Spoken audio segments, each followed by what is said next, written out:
Welcome back to another episode of Start a Glamping Business Podcasts. I'm your co-host, Connor Schwab with Sage Outdoor Advisory, here for monthly special guests, and always with Nick Perslow, your regular host.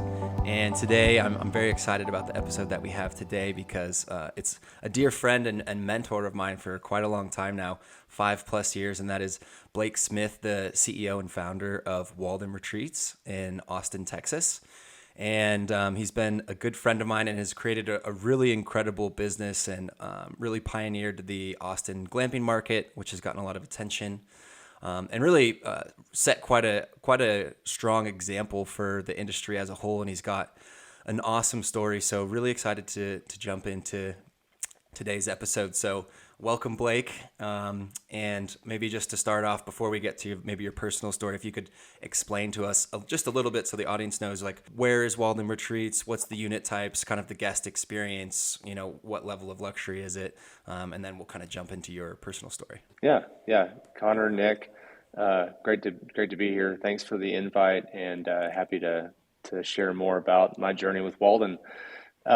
So Walden Retreats, we currently have one property, which is just about an hour due west of Austin. The nearest town is about 10 minutes away. It's Johnson City, the birthplace and home to Lyndon Johnson, former U.S. president. So, we're a short drive from Austin and San Antonio. We're situated on 96 acres above the Pedernales River. And so we have private river frontage for guests to fish, swim, canoe. We have 15 rooms on the property. They are all Bush Tech safari tents, but outfitted with all the modern amenities, as you would expect, air conditioning, clawfoot bathtub, outdoor showers. Some of the units also have wood-fired hot tubs, which are a new addition to the setup here. And then we have a large event lodge that I'm sitting in right now. It's 3,500 square feet. We do big weddings, corporate events, even small private dinner parties here as well. And then we have a lobby that's kind of the central hub for the campus, and we have an on-site general store. As far as guest experience, it's an upscale luxury glamping camping experience. We went through great lengths to try and really think through what we wanted it to be and not be. And by that, I mean, we really wanted to toe the line and marry an authentic camping experience with something that was easy and comfortable and convenient. We were in a staff meeting earlier this morning, actually, and we're looking at some of the most recent reviews we got, and one of them called our staffing refreshingly minimal. So the staff we have are amazing, but we're a small team, and we're staffed light because we want guests to kind of be a part of their experience. So it is still a camping-like experience, but we have staff here obviously to assist with check-in and be available should people have any questions. But apart from that, everyone's left on their own. There's a grill and cooking equipment and everything you need to kind of still make your own meals, build your own campfire, but we're going to have everything there for you to set up and make it as easy as possible. Well, Blake, it's a beautiful property. It really is. So I'd encourage people to check it out in the link in the description. And you've done, you've set up an amazing operation there. And we're definitely going to dig into the specifics later on. What you said there about refreshingly minimal staff, I absolutely want to dig into that and how that manifests itself. But we always like to dig into the backstory of the operator. You've been doing this for I think is it 7 years now?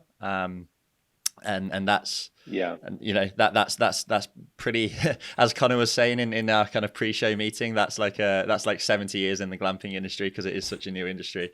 So you've been doing it for a while, one of the trendsetters. So tell us about your background and how that led up to you opening this site back 7 years ago. Yeah. So prior to doing this, immediately I was in grad school. And so the concept for Walden was really a project that I did at the end of my term for a venture class. So we had to come up with a business and pitch it to a kind of a panel of investors, like a miniature version of Shark Tank, I guess. And prior to business school, the most thing I was doing recently was working in East Africa. So I was the director of a nonprofit organization over there and lived and worked in Uganda for 6 years. And during my time there, got to go and travel to all kinds of cool lodges and camps, and always felt like there was an opportunity to bring something like that to the States where you just didn't really see it. So I decided that, I didn't have any other better ideas for my project. So I thought I would dig a little bit into that about what the industry looked like here in the States, and ended up, becoming really interested in it, both on a personal level, from just enjoying hospitality, enjoying hosting people, my work, getting to create really memorable experiences is super rewarding. So, but also the opportunity from just a pure business point of view, it was new, it was exciting. There was a lot of opportunity outside of Austin. It's growing, but it's small for a city, so it's easy to get out of the city. It doesn't take 2 hours just to leave, the suburbs. And so anyway, I had no experience in hospitality though, zero, other than being a guest at a lot of places. So felt like the easiest way to make sure this is something I wanted to do and learn about it was to start small. We found this property and raised some seed capital to get it started, put up 2 rooms. I ran it as like an Airbnb basically, but I did all the cleaning, laundry, guest services, customer service account. I was the only employee, so to speak, of the company. And so it gave me a great footing for understanding kind of how this business works. What are the operations behind it? What are the potential challenges if this were ever to grow? And gave me a great kind of game plan to then grow the business from there. Love it. And to give the audience a little bit of context, actually, Blake and I went to the same MBA program. He was the class ahead of me. Right. So I came into the program and was interested in glamping as well. And I remember my first call with Blake because he had just started launching Walden and gave me some phenomenal guidance. And then when I did my venture pitch before graduation for kind of my thesis project, Blake was actually on the panel of industry experts that I was pitching to. So has been kind of a constant resource. I've probably called Blake a dozen times to ask him for his advice in my own ventures and when I was looking to launch my own property. So just a little bit of backstory there.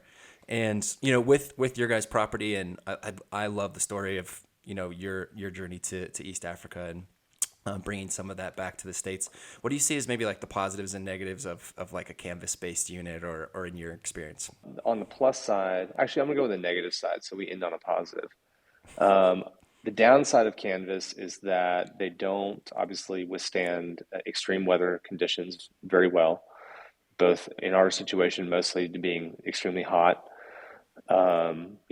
This past summer is an all-time record summer. We had 53 days in a row of 100 plus degree Fahrenheit temperatures. So, we're able to keep the rooms about 20 degrees cooler than the outside temperature. So when it's 95, that's okay. It'd be 75 inside. That's reasonable. When it's 110, it's close to 90 degrees inside during the peak heat of the day. And so while you just have to spend more money to condition them more, being larger air conditioners, insulation, maybe more windows. And so when you start doing that, like, why are you spending money on a tent when you should just you could spend the same amount on a stick frame building? The wear and tear of the units, they do require more maintenance than a typical wood frame structure building would require. They move around in the wind, during storms. Are people going to be like afraid that they're going to blow away if it's extremely windy? But on the plus side, they're really unique.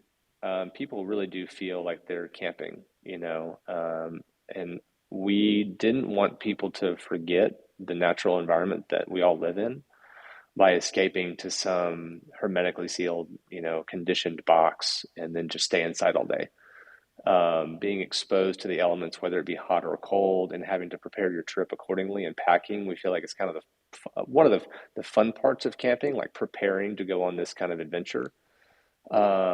And I think people are just amazed that you can build something so nice, but like you touch the walls and it moves and it's all canvas, and so they're just in awe of the whole experience. The connection with all the noises, birds, wind, stuff like that. People talk about all the time how they loved hearing the birds in the morning. And, if you start insulating that unit real well, it's going to cut that off. We found many people, and I can't, there's no study to, prove this, but that like the sleep they get here is like the best sleep of their lives. And I have to imagine part of it has to do with sleeping in a really natural environment where it's cold. You're hearing the kind of the voice and sound of nature. And it gives people a really deep sleep and peace. And so I think those are a lot of the pluses that we feel like are worth maybe some of the trouble that a more traditional structure would not require. Yeah. Hi everyone, Nick from Glamping North America here, and I've just got a very quick message to announce some extremely exciting news. Since launching in July 2022, Glamping North America has made a name for itself in the North American glamping industry. We've consulted on over 40 glamping projects, accumulated over 47,000 podcast downloads and plays, and we're now ready to take the next step. And with that, we're absolutely delighted to announce that we're beginning the process of developing our own glamping projects. We want you to be involved. There are more details to come, but for now, we're taking expressions of interest from prospective investors. We're so excited to get this going. It's been a long time coming and we can't wait to get you involved. So all you have to do is fill out the form in the description of this episode and we'll be in touch with more information very soon. We can't wait to hear from you and we'll speak to you soon. Bye-bye. I love that. And that's so eloquently said. And I certainly can relate a lot of that to kind of myself and my own interests. And in terms of your journey from when how did you find the land? How were you able to purchase the land? Was it equity? Was it debt? And then same with your phase one and then your phases of expansion as well. Right. So the land was, just a matter of we were looking and it was for sale. There was no connection. It's not like a family owned property or something. So we were really fortunate to find it because we're only an hour from Austin, but it feels like you're 4 hours away. We're kind of at the end of a dirt road that terminates right past our gate, and so there's no reason for anyone to come back here unless they're going to Walden or a neighboring property. And so that gives people a lot of like kind of a cool like where are we going? They're kind of back hidden away, and it's very private and secluded. But when we bought the property, I mean it was rough. I mean there was nothing here. There was a bit of a trail. I wouldn't really call it a road. No utilities. So it was extremely raw. And so it required a lot of vision and I think risk taking on my part to see what it could be. If we cleared trees and brush here and, where the roads could go and be able to see the land and see how it could be developed in a minimal way that still provided, access where we needed it, but try to preserve what made it so special. We acquired the property in 2017. We raised a round of equity and also a loan from a regional bank here. And the pitch to investors was this is a growing industry. There are some properties that are performing well, but they're small. And we just want to build 2 rooms. Well, that's not a business, that's a hobby. I think anyone who knows anything about business would know that. But it was a way for me to prove the concept, for me to learn about what it takes to run it. And if it doesn't work out, then we've acquired a land that's in one of the hottest real estate markets in the U.S. We've improved it. We've brought utilities to it. We've improved roads, and we've added 2 small rooms that could be like guest house for someone who wants to buy this property as their private kind of weekend ranch. And so I think always, if you're going to stage and tier it in like we did, you always have to have like, well, what would someone want to do with this if we sold it, and kind of having that in mind. So, that's kind of really how we got started with just the first 2 rooms. Got it. And I love that story, and it's such a good story of bootstrapping. Our MBA professors would certainly be proud in learning the customer. If you're open to sharing, how much did the property cost to purchase originally, and then how much did the kind of horizontal infrastructure in terms of putting in the roads and the utilities? I think you guys are connected to municipal power and then well water, if I remember correctly. So the first phase 1, with just 2 rooms, the property was 1.35 million for 96 acres, so roughly around 13,000 or 12,500, I believe, an acre. And then we spent around 700,000 developing the roads, the first units, the utilities, the septic system. So, there's a high cost to entry, high fixed cost to developing anything, where whether you're putting in a septic tank that serves 2 rooms or 50, there's going to be a lot of fixed costs involved. So development costs can be high in our area because it's super rocky. So just something to keep in mind. But I think something for other people to think through is like, what's the MVP? Like, what's the minimum viable product you can develop and most cheaply way you can do it? And water was a big problem or a big question mark to figure out. Like, if we drill a well and we serve 2 rooms on it, then if we ever expand, that well will be obsolete because we won't be allowed to serve the public with a well over a certain size.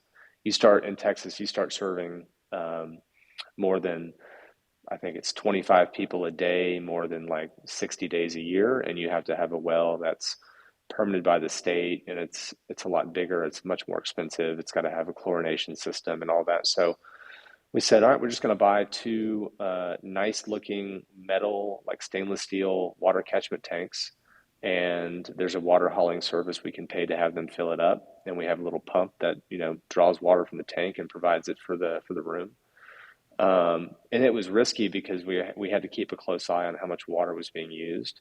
I mean, it's 1,500 gallons per room, but it also told us how much water people use and allowed us to really understand kind of water usage needs going forward. So, but that was an example of a way to do something kind of temporarily, somewhat cheaply, and not develop infrastructure that will become obsolete if you ever expand beyond it. Was that a little intimidating from day one, having to essentially go into a project that needed $2 million worth of infrastructure in terms of buying the land, but also, the horizontal infrastructure, as you said?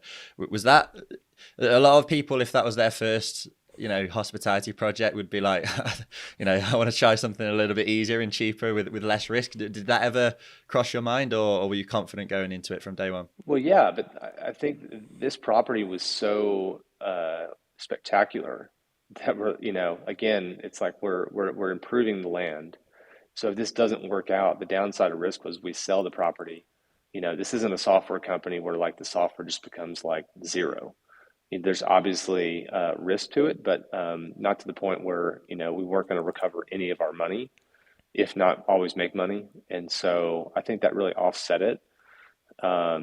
And again, once investors saw the property, saw the vision for it, were able to come here, they were like, this will work. If you can figure out how to do this and get your cost basis, down, like this will work. So yeah, no, it was intimidating. I mean, there's 50 things that are going to come on my plate tomorrow that I don't have the answer to. But I think for anyone who enjoys problem solving and enjoys kind of trying to create something from nothing, then that's just part of it. Yeah, I think that was one of my biggest takeaways from you in general, Blake, was your, I was like, yeah, what about 2 million into the land? Like, how scary is that? And you're like, well, we're improving the property value. The chances of us losing money on this investment to improve the property is very low. And it's actually more likely that we'll make money for doing this. If we went and sold it in the market, if for whatever reason Walden didn't work out, you could go sell it in the market, and the downside risk was pretty low. And I think that's a good thing for people to keep in mind. In terms of the capital raise, I think you mentioned, could you tell us about, raising equity, raising debt, how that process went? So we raised, I believe, 700,000 or 700 and change of equity from friends and family. Just a matter of putting a well thought out plan with also like what happens under scenario A, B, and C. I wouldn't recommend someone do something like this if they don't have confidence in their ability, whether it be their network or just their ability to be a great connector and have a business plan and make the sale, so to speak.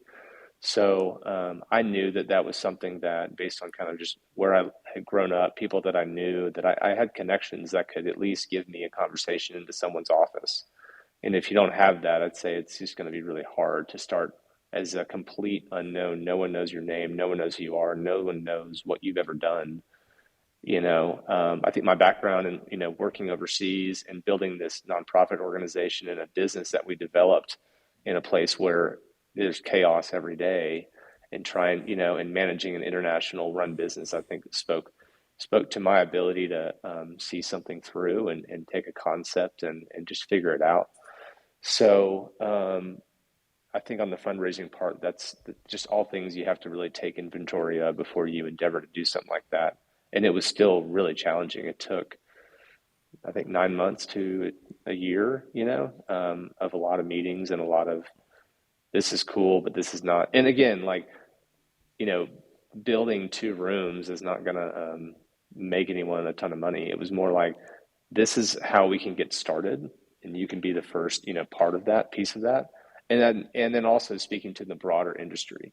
Maybe we develop this down the road and someone wants to acquire us because we've gone through the pain of building out the property. So that's kind of like the long-term play, I guess, for a lot of people wondering about like how you take a small property, and why is it ever going to become of significant value down the road. Yeah. And how did you get that buy-in from, when you're pitching a 2-unit development to start with? Were those initial investors, whatever, were they kind of still involved in the later expansions, or did they have to reinvest, or how did that work, and how did you convince people to go in on what is obviously going to be a very small business that obviously has potential to grow into multiple units?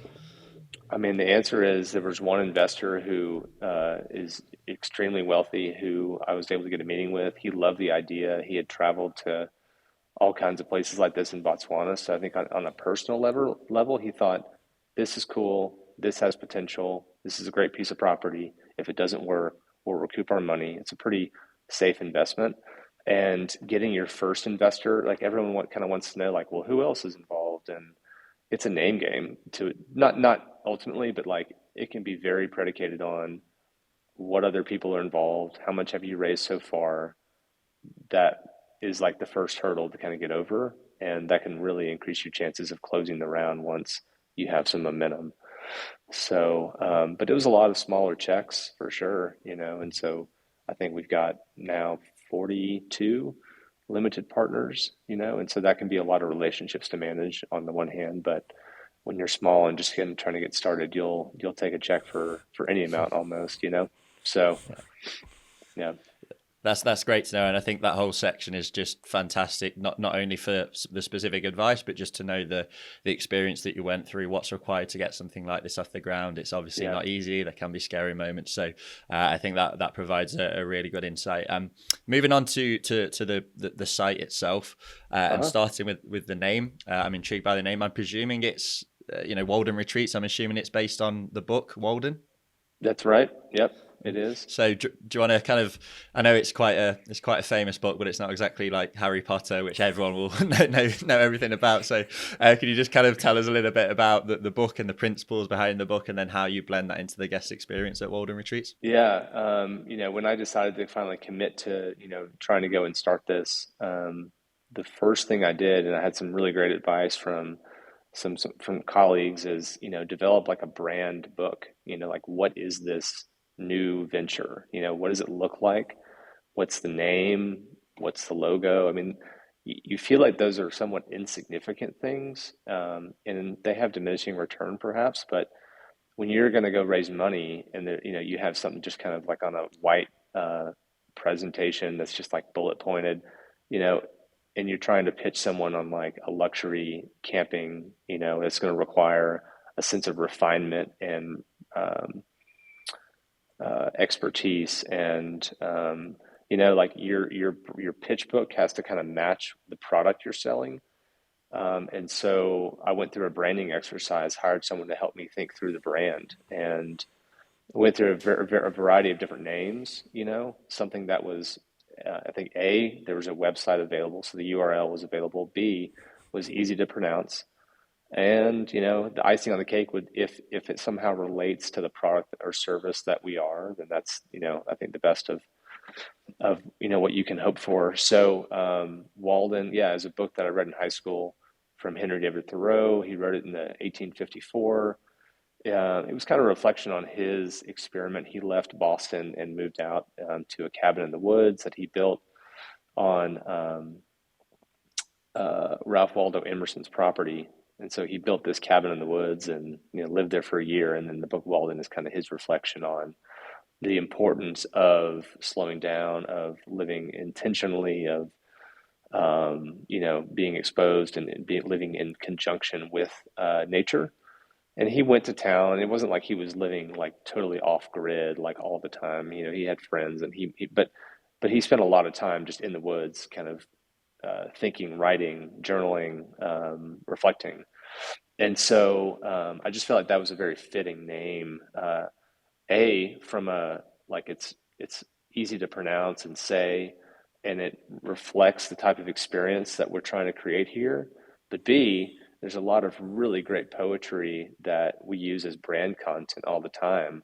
Things that we want to communicate about what the experience is that I could never write something as poetic and beautiful as that. And so we get to use that as like brand fuel, in our social media, website, any sort of brand material we have that really, I think, gets people in love with the idea of going and spending a few days like kind of in the woods. Hi friends, this is your host Connor Schwab at Sage Outdoor Advisory. If you're launching an outdoor hospitality project like glamping, then we can help. At Sage, we offer feasibility studies and appraisals.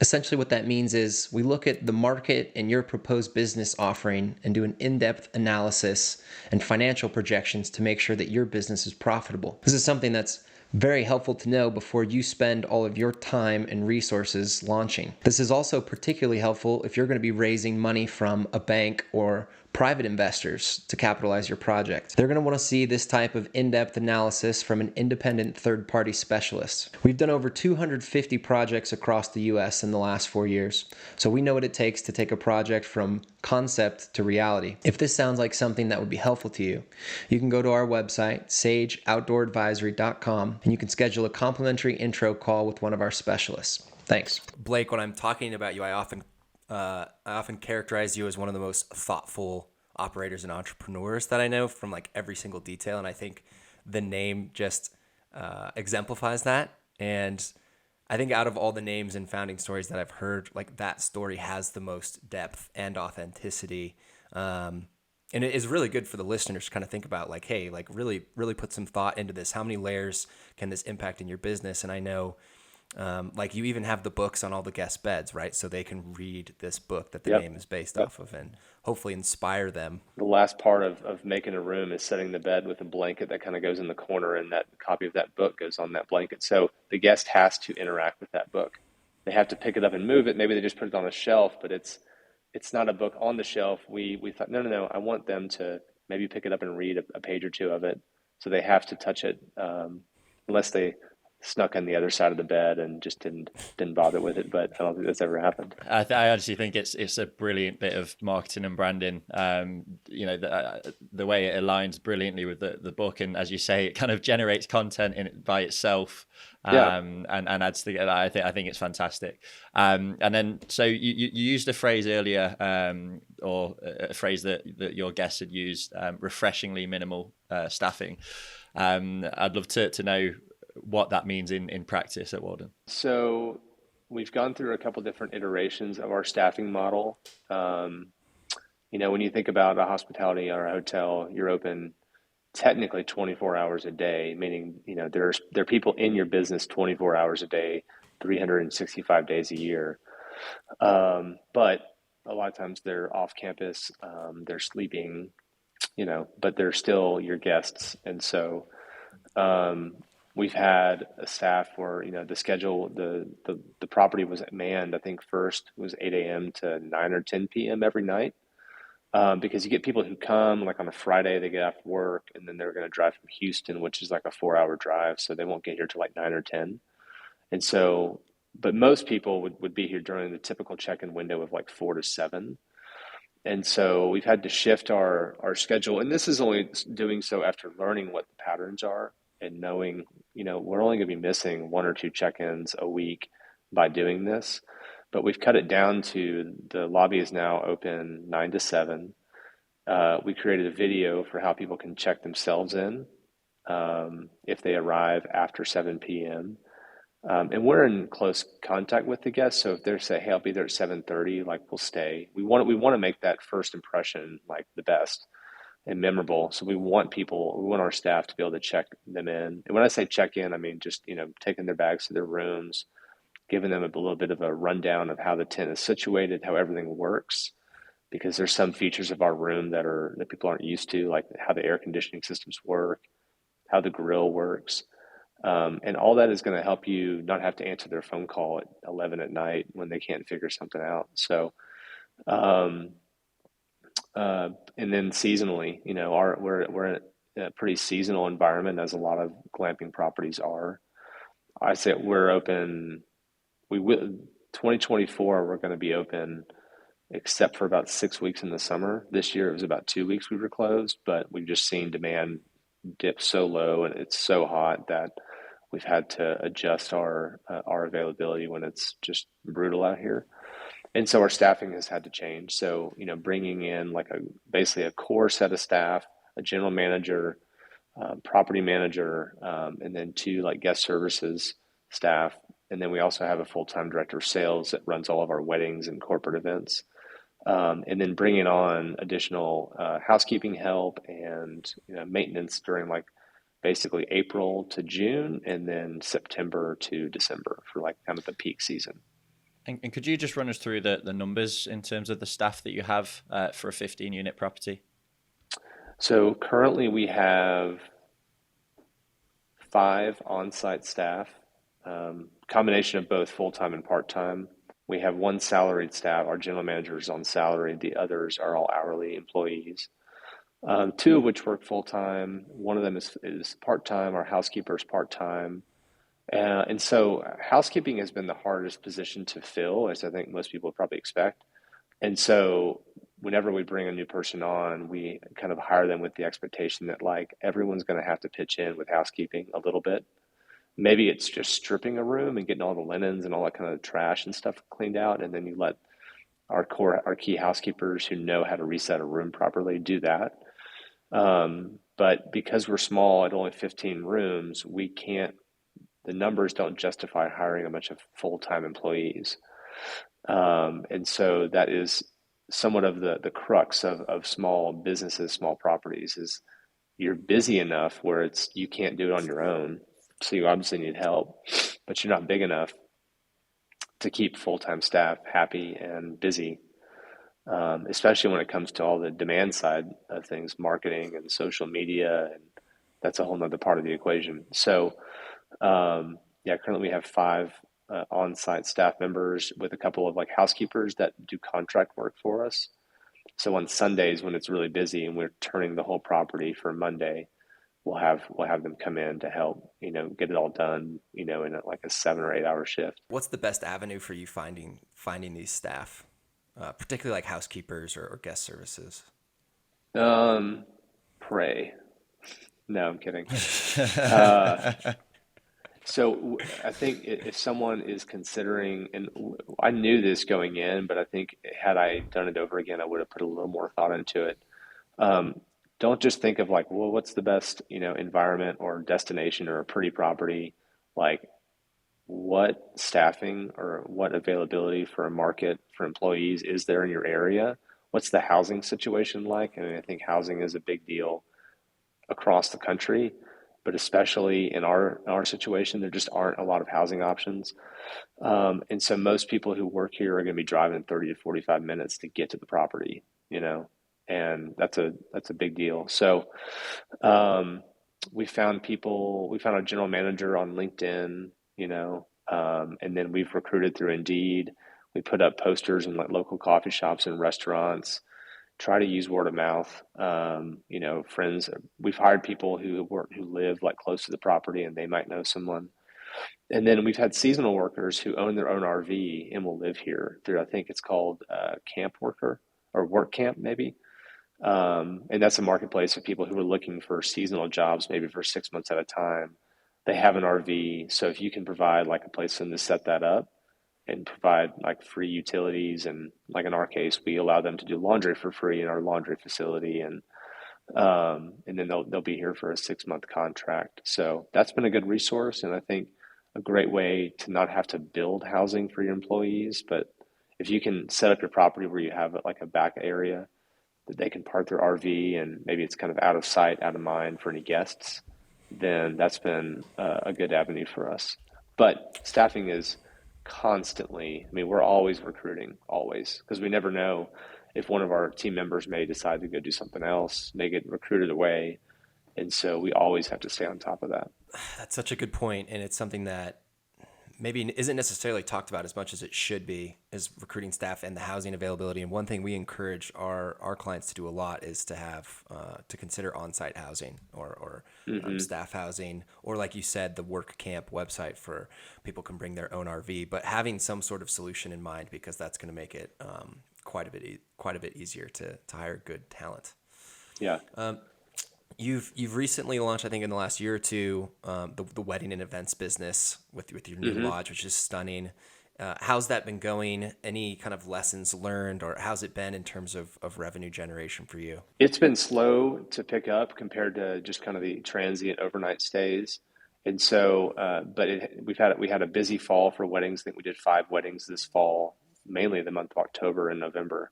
That's just the best time for weather out here. And so a couple lessons learned was that the building itself was delayed in its construction. So that was basically July of 22 when it opened. Had we done it over again, we would have been promoting it as a venue for 2023, like well before it was opened, and given tours, even if it's under construction. People can see the property, they can see what it's going to look like, because people are thinking about getting married 12, 18 months in advance. And so the lead time for weddings is so far down the road that, like, as soon as you have renderings or an architectural drawing of your building, you should be trying to sell weddings. So that's something that we did not do, that we learned from. It's extremely competitive. And for the first year, we operated with a wedding partner. So they field all the calls, they do all the site tours, they do the pricing and the packages, and then they have an on-site rep here during the event to make sure it goes smoothly.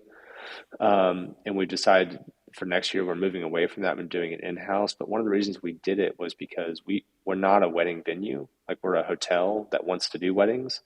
And so we weren't sure exactly what sort of details were going to be involved with weddings. It's obviously a high pressure event.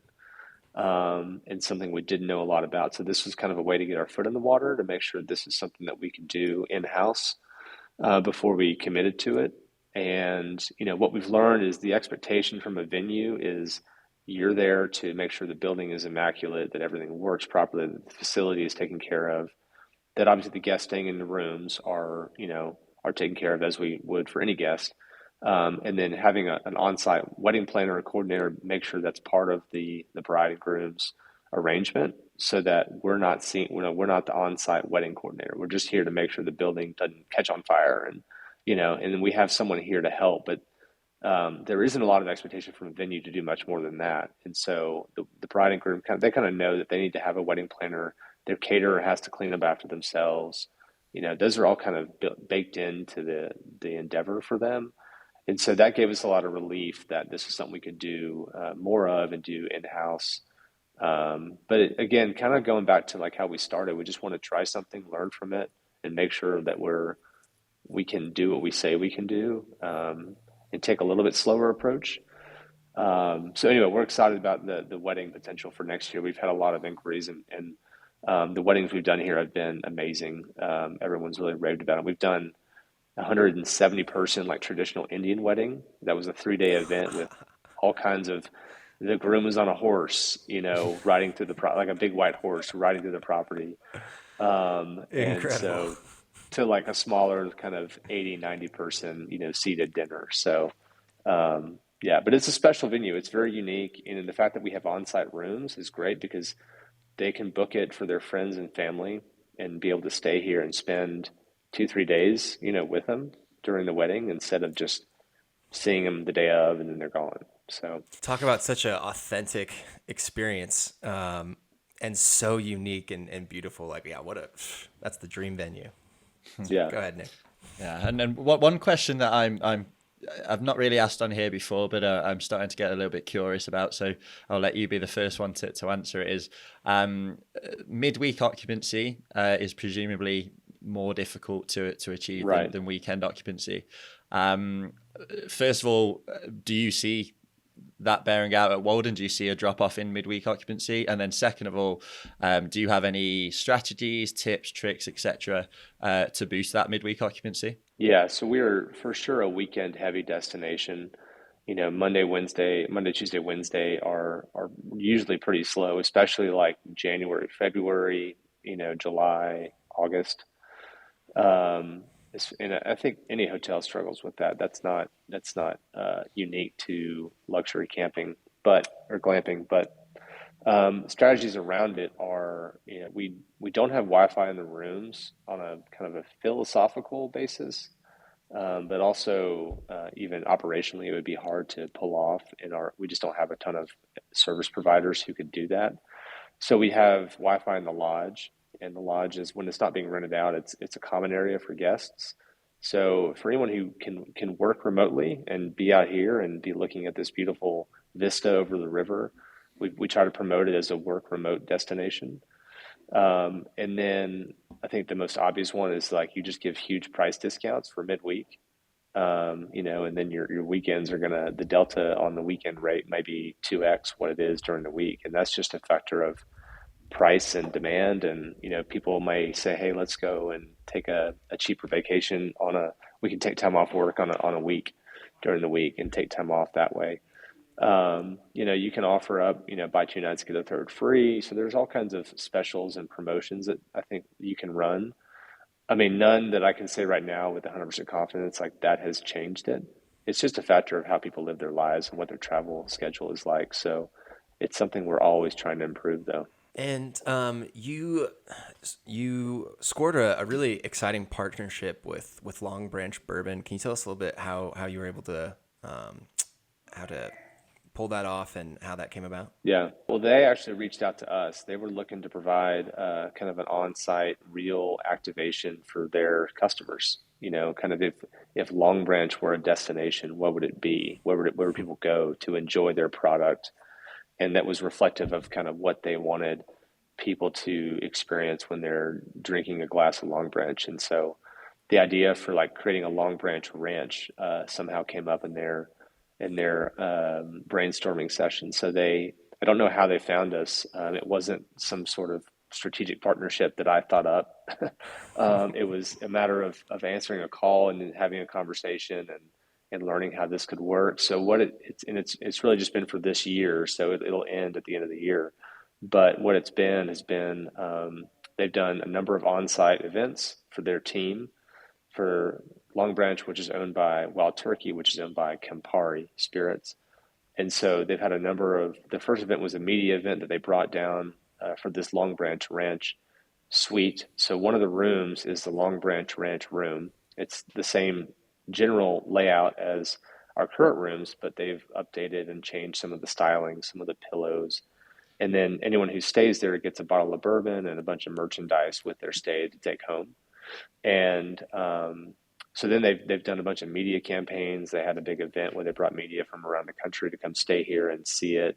And then we launched it in March 1st of this year, and it's run, through this year. So it's provided a ton of exposure for us. I think it's been the first or second most in-demand room on the property throughout the year. And so it's been a great partnership all around, and has allowed us to give guests something a little bit different than some of the other properties in the area. So yeah, it's been a cool thing to be a part of. So clearly that's, the ongoing effects of that have been really positive for the bottom line of the business. I mean, I'm intrigued by the initial announcement because I think I'm right in saying that Matthew McConaughey was kind of an ambassador for Long Branch at the time. So Yeah. a big media announcement like that really catches the eye. Did that have much of an effect on the business, or was it more the kind of like long-term partnership? No, it did. And so he used to be affiliated with the brand, and his relationship with them ended at the end of last year. And so, but when we launched the campaign, he did a couple things on social media and provided a ton of just recognition and credibility behind it. And then the Long Branch, bourbon is a brand in its own right. So it's, continued to be a great experience, and something that they've brought to the table that we've always wanted to do, but we couldn't really, we weren't ready to do it yet, was on-site experiences. So they found a local restaurant that'll come out and do like a private dinner in your room. And you can book all these on our website, during your stay. There's a mixology class. Someone will come and show you how to make like 3 different bourbon drinks. So some cool That's different awesome. experiences, yeah, that the guests have really, really enjoyed, as kind of a part of the Long Branch brand with Walden. Did you ever get a chance to meet McConaughey? We had a video interview or video call with him, but no, not met him in person. Yeah. Dang. Well, what a cool spark for the business, and I'm sure that that came from like the authenticity behind your experience, and wanting to partner with such a cool property. So good work on Right. that. So Blake, you've obviously set up an amazingly successful glamping business, gone through the hard times. You're kind of hopefully reaping the rewards now. Do you have any plans for the future, whether it's on this site in particular or potential, multiple locations in the future? Yeah. Well, I would hesitate to say amazingly successful, perhaps moderately. I think one thing that we're still figuring out is, we'll operate at about 50% occupancy this year, which is about what we expected, but from a hotel perspective, that's on the lower end. But again, it kind of speaks to the midweek occupancy. It's really hard to find to fill rooms, Monday, Tuesday, Wednesday. And so, that's something that we still have a lot of opportunity and potential to grow from, but also just the limiting factor of our size of 15 rooms and all the fixed costs we have to incur. And so we are currently working on plans to expand this property with more rooms. We have 96 acres for 15 rooms. We obviously have a ton of space to do it. So that'll be kind of our phase 3. And it'll include a more family-friendly area, a bit of a lower price point, and we hope to include some common area facilities like a pool and not a spa, but like maybe a sauna and, kind of a serve yourself kind of relaxation destination there. So a lot to figure out with that, but going from like 2 to 15 to then maybe 30 or 40 here in the next year or so would be really exciting.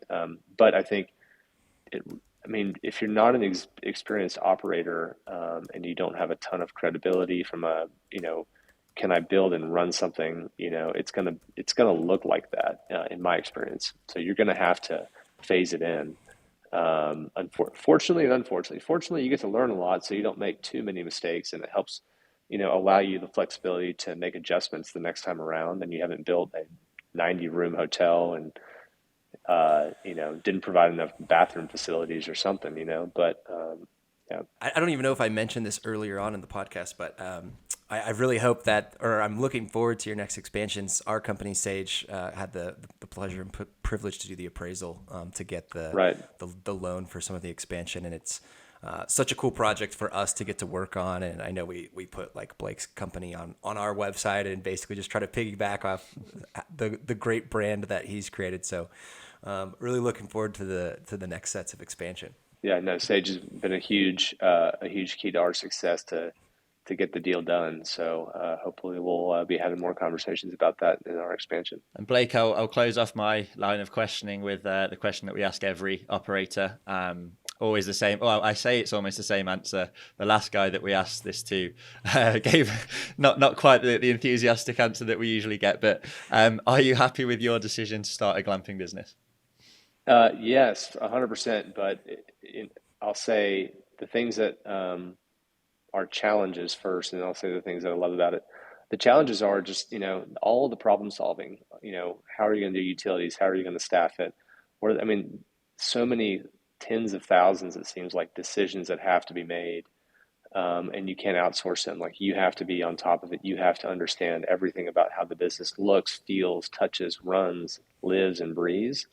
And that can just be kind of exhausting sometimes. The demands that it can put on me and my family with my work schedule, can be, it's not that the amount of hours are insane. It can be at times for sure, but it's more of the unpredictability of the schedule. Someone called in sick, so I have to cover for them maybe at the front desk, So things like that I think anyone just needs to really take inventory of, just like running any small business where like you're the key decision maker and you're the key, you're the quarterback. And without that, like the team doesn't go. And so, but on the plus side, like what I get to do and what I've been fortunate enough to do and be around a lot of amazing team members who make this place what it is. And people like have amazing things to say. We have a guest book in every room and we get to go read what people write. And it's insane what people say about a place that you got to create and build for them, and how it was the best 2 days they spent with their spouse. We had one couple said they were really thinking about getting a divorce, and they came and stayed out here and were able to really like think through it and reconnect, and were able to kind of mend ties again. So like that's almost priceless, to be honest with you. So for all the challenges that it's brought immensely more rewards for sure.